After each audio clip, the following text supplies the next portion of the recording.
The workplace has changed a lot in the last few years, and I'm not entirely convinced it's been for the better. In fact, many people go so far as to say it's become toxic. I mean, when you get to a point where articles from people management are saying that employees admit to using sick leave to escape dysfunctional and toxic workplace environments, it doesn't necessarily fill you with confidence, does it? And unfortunately, there are some very unhealthy trends that are emerging as a result of this. Now, I have suffered from being in a toxic work environment before, and I have to tell you, it's not a pleasant experience, and it's not a nice place to be when you just feel like everything around you is falling apart, the workplace feels unhealthy, you don't feel like you fit in.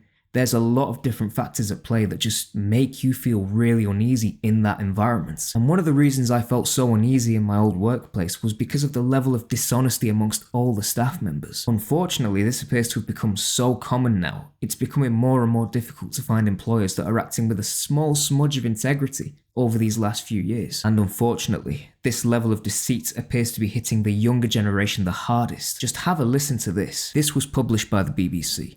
The companies that churn through young workers. Some employers look to hire and continually turn over junior employees, sometimes harming young workers' careers before they've even begun, as if that was bad enough. Graduates can find themselves vulnerable to exploitation where they haven't acquired the experience to know what's okay and what's not okay. Graduates can get a sense that it's really competitive, so they feel desperate accepting a challenging role that may not have the best conditions. So that article appears to be suggesting that companies are taking advantage of young people and graduates as a form of modern day slavery and exploitation due to their lack of experience and understanding how the system works. Call me pretentious if you like, but that sounds like a very lewd and crass way to operate. When I went for an interview for my first job after leaving university, the interviewer and his colleague said all the right things to me. They said they'd look after me, they'd support me in my studies, they'd make sure I understand all the knowledge before proceeding to complete the tasks myself, all the right things. But within 3 weeks, everything changed. They said I wasn't learning quickly enough, they expected me to absorb the knowledge as soon as I'd been exposed to it. It made no sense. As soon as they explained something to me, they said that was it, there's no more, you need to understand this straight away. And that was a complete contradictory sentiment to what they told me in the interview. So if you're at a company where they're saying one thing but then making you do another, I would be thinking long and hard as to where your long-term future should be, because if they're lying to you now, then the assumption should be that they're going to lie to you in the future as well, and that can range from many things, from your workload to potentially even layoffs. Integrity and honesty are not something that you just pick up in one day. You either have it or you don't. So just beware if you work for a company that does not have it. Now, we have touched on this in a previous video, but a key sign in determining whether a workplace is toxic or not is your work-life balance. And apparently, poor work-life balances appear to be very common in places like Big Four firms. The negativity of Big Four work balance terrifies me. Is it that bad? 80-hour work weeks is 16-hour days? Yes, it's that bad. I don't feel like a human anymore.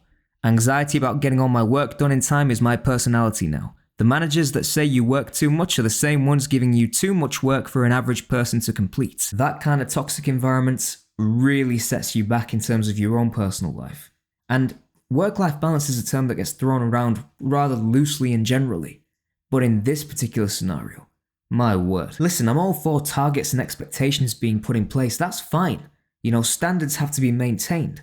Targets have to be reached. Deadlines must be met, but realistic ones. Having your employees overworked and stressed out is just going to damage company morale and productivity. That's the last thing you should want to do if you want to drive the company forward. And who knows, maybe then workers will call in sick just to stay away from what is a toxic work environment, even though there may not be anything wrong with them besides their burnout and their stress. And that's a food for thought as well, isn't it? Calling in sick. Reason for sickness? The company. The toxic work environment. I need long-term leave. But it's so important to separate both your work life and your personal life. Because when the two start overlapping and your work life becomes your life, you then get to a situation where the reason for your very existence is that corporate job.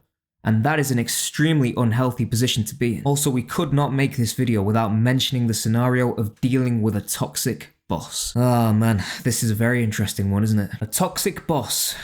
A loathsome boil on the backside of humanity as far as I'm concerned. But they do exist, and they're not going anywhere. So we need to be able to deal with these loathsome boils on the backside of humanity. Having a toxic boss is not an ideal scenario because they can be overbearing, they can overload you with work, they can micromanage at every stage of your career. It is not the best place to be, and certainly plays a huge factor in a toxic work environment. Those are just some factors of what makes up a really toxic corporate work environment. But thankfully, there are coping mechanisms you can use to be able to deal with those scenarios in everyday working life. And just FYI, I learned all these the hard way. The first key thing, stay professional. It's very easy to lose your head if you're in a really tough situation. Believe me, I know. I've been there. But at the same time, you do not want an extremely black mark against your record where you develop a reputation for losing your cool at the first sign of trouble. If you're being forced into doing something you don't want to do or doing the work that you don't feel like you should do because you're already overworked and you're not getting overpaid for the overtime that you're putting in, then you can always say no. There's no pressure on you to accept that. Staying professional, making sure you're meeting all your commitments, making sure that there's no ambiguity in what you've done and that your bosses or your managers can't have a go at you because you've done everything that's been asked of you. That puts you in a good light, and that means they can't take a swing at you. I've personally seen when a toxic boss has really gone and ripped into an employee who did nothing wrong, maintained good standards, did everything that was expected of him. The toxic boss got sacked the following week. So it can go both ways, in which case it's definitely worth staying professional because your toxic boss could be on his way out too. The second thing I'd do is talk to someone. Not just any random person. Someone you can open up to, someone who will understand your struggles, someone who'll be there to support you no matter what. There is honestly no shame in opening up about the struggles you're facing at work, because more often than not, if you can get it off your chest, you will feel so much better at the end of it. Keeping all of that energy bottled up inside is just going to make you feel even more stressed because you're going to be thinking about different scenarios 24/7, and none of that is healthy for you. The next thing I would do, set boundaries. You should not be in a position where a company is forcing you to work more than 60 hours a week continuously for the rest of your career. If you are in a position like that where you are being forced to do overtime which leads to you working 60-hour weeks, it is definitely time to consider setting workplace boundaries. Just so long as you can separate your professional life and your personal life, then you'll keep yourself okay physically, mentally, and spiritually. You just need to make sure that you're feeling right as rain, because we don't want your personal and your professional life to become one where your professional life dominates every waking hour. Because in that situation, you have nothing left. You have no time left for yourself to relax, to detox, to de-stress. Keep the two separate and set your boundaries. Be wary of deceit and dishonesty. It's never going to be a straight line in the corporate world. Things move left to right, north, south, very, very quickly. It can go in any direction.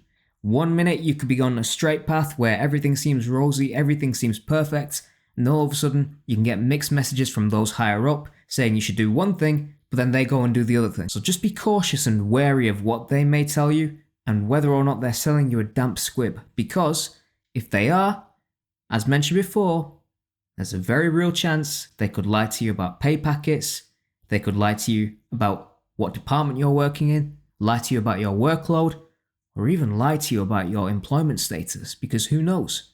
1 minute you could be working there, next minute, because of some unforeseen change in the senior leadership structure, you could be unemployed. So stay switched on, man. Stay switched on. You can't go into your workplace thinking, oh, I'm just going to half-arse it for the rest of the day and fall asleep at your desk. While I completely understand the sentiment behind wanting to do that, you've got to be on your toes. You've got to be alert to what's going on around you, because if you're not, then either someone will take advantage of you or you'll be blindsided by the company's next move, which could directly impact you and your financial future too. Finally, if worse comes to worse, if push comes to shove, if the devil is in the detail, if you feel like you've had enough, well, quit. Now, I don't say that lightly. I understand times are tough right now. I understand people have different financial needs. People have bills to pay, mouths to feed, families to look after, all sorts. So if you are going to quit your job, either do one of the following things. Make sure you have a new job lined up straight away after your notice period is complete, or have a good number of savings that you can tap into whilst you're waiting and taking a break, and then eventually looking for a new job too, because who knows, it could take a bit of time before you find yourself in the workplace again. But that's the beautiful thing. If you get the circumstances in your favor, all the odds on your side, everything prepared and set up, you can walk away at your own leisure.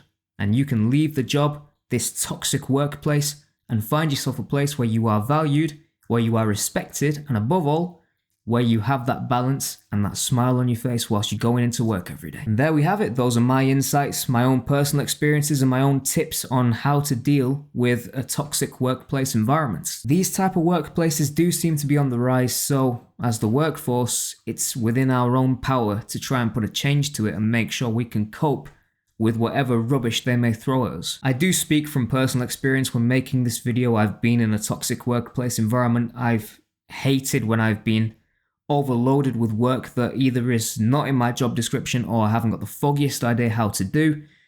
Being around people who may be toxic and talking behind your back, which makes you feel uneasy in the surroundings that you're working in. So I completely empathize with anyone who's going through it currently because it's not easy. But hopefully you found this video useful. Hopefully there are some tips you can take away and apply to practice in your own workplace. And I do hope that things do turn around for you eventually. So with that being said, thank you for watching this video. I appreciate every single one of you for tuning in. Be sure to like and subscribe down below. Drop a comment if you are struggling or if you would like to share your own personal experience of what a toxic workplace is like for you currently. And I'd be more than happy to respond and reach out to as many of you as possible. So once again, thank you all for watching. Stay safe, stay blessed, and I wish you all the best of luck in your job hunt. Thank you and take care.